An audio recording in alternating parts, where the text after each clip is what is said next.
দায়িত্ব নেয়ার প্রথম দিনেই বড় ঘোষণা দিলেন ভারতের নতুন হাইকমিশনার দীনেশ ত্রিবেদী। জানালেন প্রায় 2 বছর বন্ধ থাকার পর আগামী সপ্তাহ থেকে ভারতের ভ্রমণ ভিসা পাবেন বাংলাদেশিরা। 28 জুন থেকে করা যাবে আবেদন।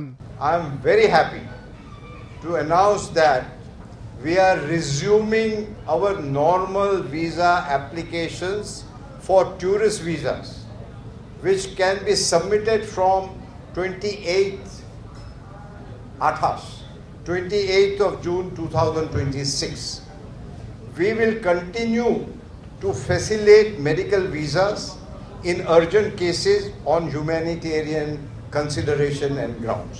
Visa application continues to be issued through the 5 visa centers. দুপুরে কয়েকটি গণমাধ্যমকে নিয়ে ঢাকায় ভারতের ভিসা আবেদন কেন্দ্রে সংবাদ সম্মেলনে তিনি আশা প্রকাশ করেন সামনের দিনে আরো শক্তিশালী হবে দুই দেশের সম্পর্ক। একটা ডিসকাশন হলো ওদের কি সমস্যা আছে, অনেক বাচ্চারাও এসেছিলেন। আমি খুবই খুশি যে ওদের সঙ্গে একটা ভালো একটা যাকে বলে ডিসকাশন হলো, ওরাও অনেক সাজেশন দিল। আমি অনেক খুশি আর আশা করি যে এখানটা সাধারণ মানুষও খুশি হবেন।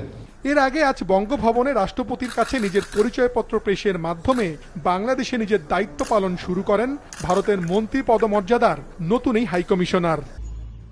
2024 সালের আগস্টে বাংলাদেশে ভারতের 5টি ভিসা সেন্টার ও ইন্দিরা গান্ধী কালচার সেন্টারে হামলার পর নিরাপত্তার কারণ দেখিয়ে ভিসা দেয়া বন্ধ করে দেয় দেশটি। কয়েক মাস পর সীমিত পরিসরে চিকিৎসা সহ জরুরি ভিসা দেয়া শুরু করলেও বন্ধ ছিল ভ্রমণ ভিসা দেয়া। মাশরুক রাহাত, মাছরাঙ্গা সংবাদ, ঢাকা।